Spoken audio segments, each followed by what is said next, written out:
Sa farm, kahit nga po naulan, tayo po'y magbibisita. Pangalawa nga po tayo manggugulay. At kailangan nga po ni kapihira. So marami naman po nabibili. Ay magaling nga po yung ika nga po yung press, yung bagong pitas. Yung makakuha po tayo ditong patula. Saka po yung mga talbos-talbos. Tulad nga po ang talbos ng sili. Dahil yung patula, yung malaki naman patula. May nakita nga po tayong alangan nga po nung tayo isa nakalapat na sa lupa. Yan, nakalapat na po sa lupa ang patula. Mamaya po natin kukuhanin. Ay tutuloy muna sa ating dampa.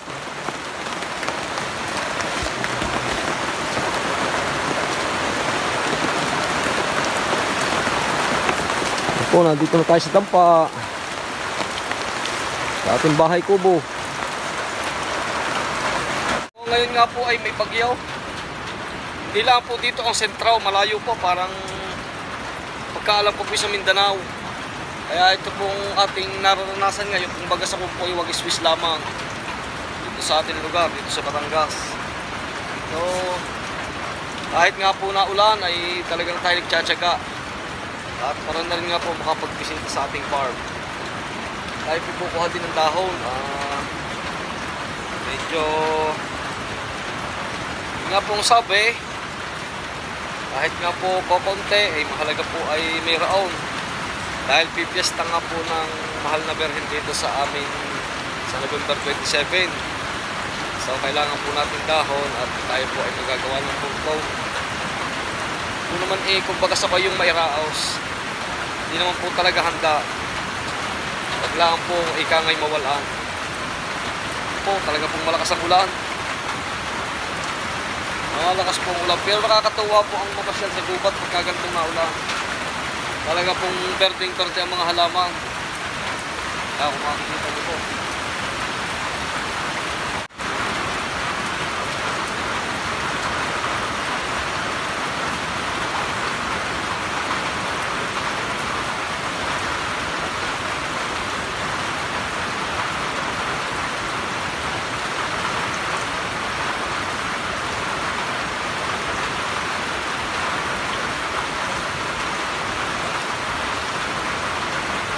Nakakuha tayo ng dalawang patula.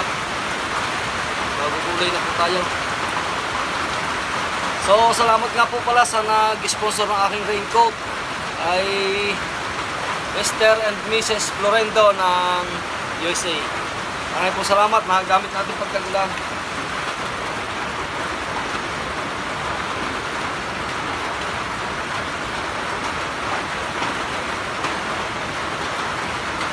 Oh, nawag tayo talbos ng sili, sariwa-sariwa. Ang lahok sa patula po.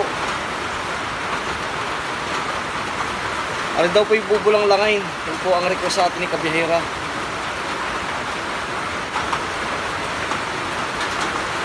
Ito tayo po ng dahon. Ito po pabalutan natin ang mga cone. Ito nga po sa probinsya, imbis na aluminum foil, ay marami naman po nakuha ang dahon, ay dahon na lamang. Hindi na po binibili.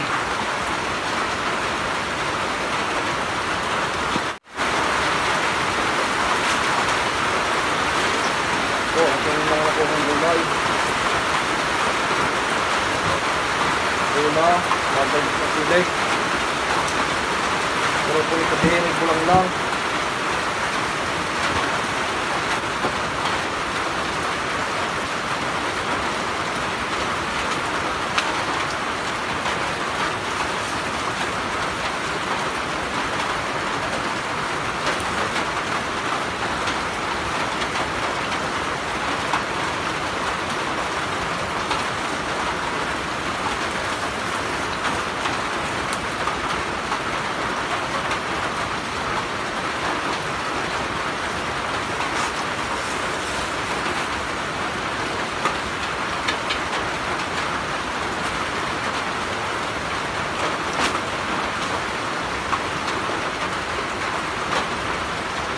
Bahay na po natin yung lalaibin.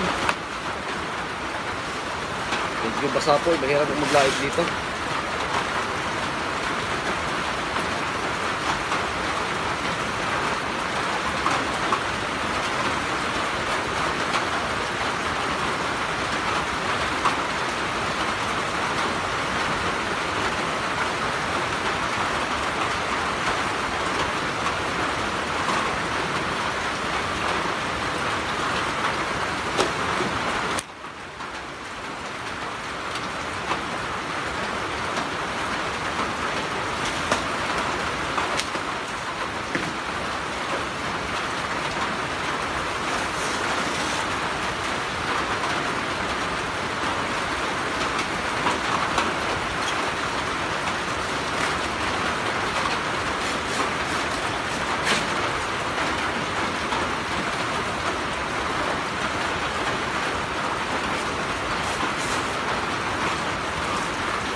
dahon na tayo.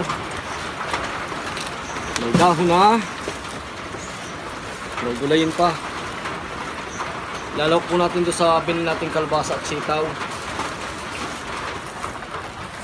Yan po, dala na po natin ang ating mga pinanguhang dahon at saka po yung mga gulay nga po ni Kabihera. Ito talaga pong maulan. Walang tigil ang ulan. Tayo po uuwi na.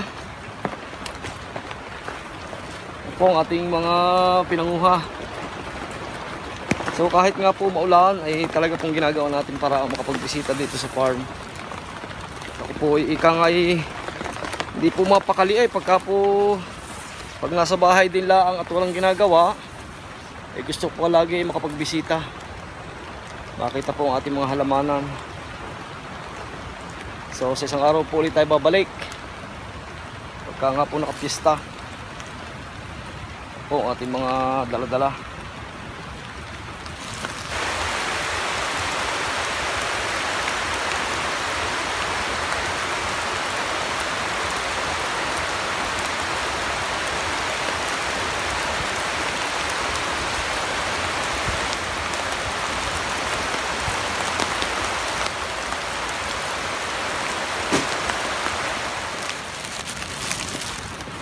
At yan po, marami po salamat. Tayo po yung uwi na. At pagdating nga po sa bahay, hindi liligaw. Giniginaw na po. Kahit nga po naka-raincoat tagos po ang lamay.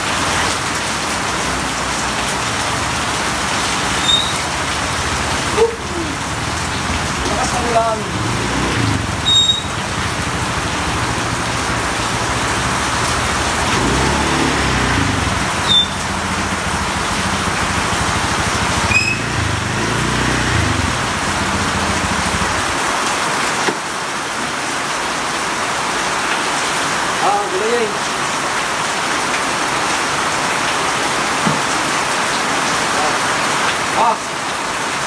Tulo-tulo. Patula. Patula at papalo sa silo. Kaya ang ating dahong gagawin sa motor. Salamat po sa araw na maginaw. Tag-ulang po may bagyo.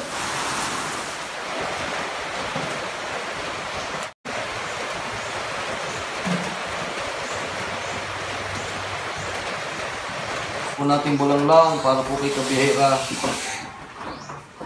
Gulay na bulang lang. Medyo layot po siya sa rice. Kaya lagi na nga kung may gulay. Kung kailangan na niya para siya mabilis na bakas. Kung kinuha natin sa farm kanina.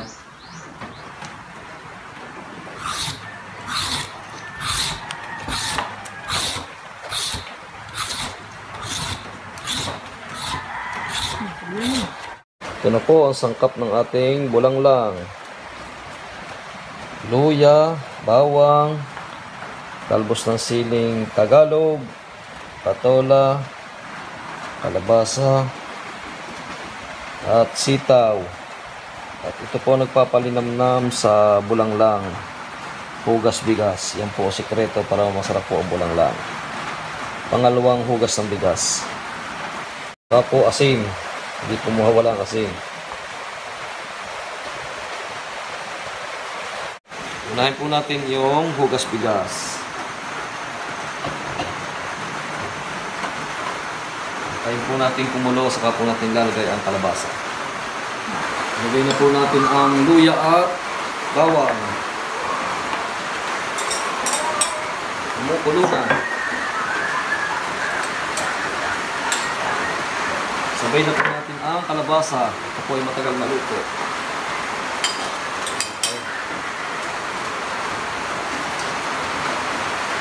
Ilalagay na rin natin ang sitaw at patola. Kinuha natin sa farm.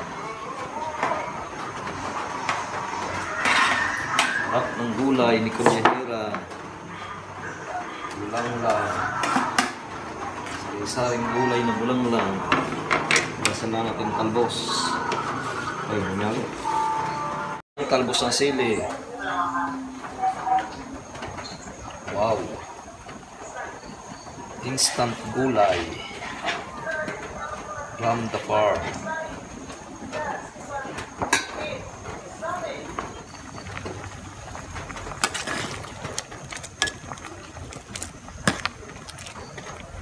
Luluto rin po tayo ng isdang tilapia. Ipiprito po natin. Para po makakain na si Kabihera at mag-aalas 6 na. Iinom pa po ng gamot.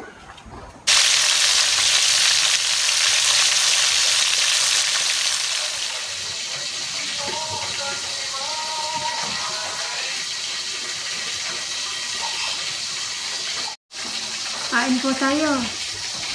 Pinagluto po tayo ni Kabihera ng bulang-lang na gulay. Diet po tayo ngayon. Lalabas lang po sa ospital. Kain na po.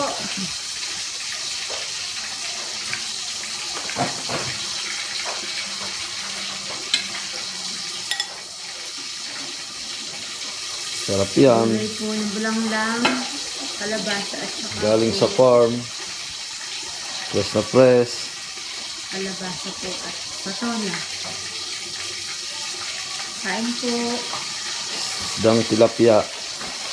Isdang tilapia.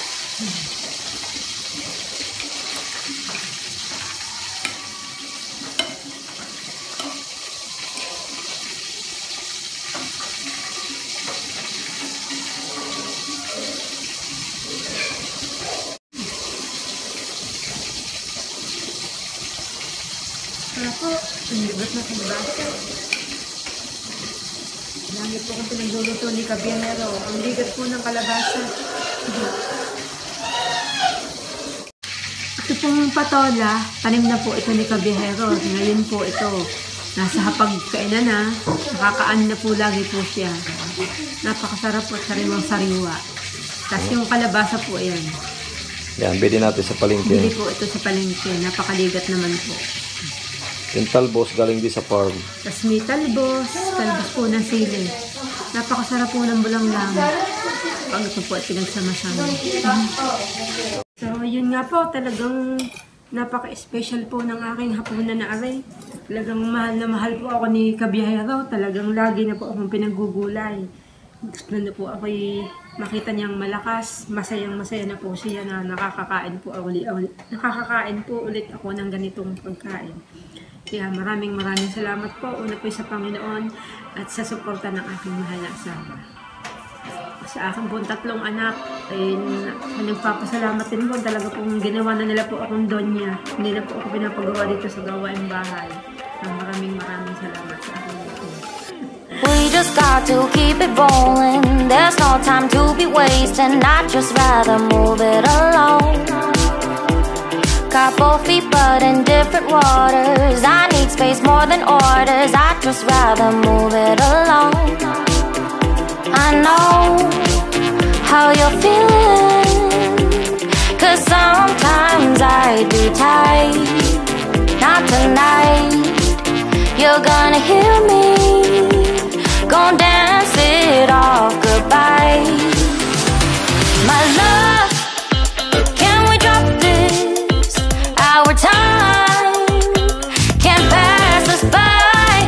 This bond makes us stronger just to be together. All I wanna do is crash now when you're spewing facts. Now I know that I am getting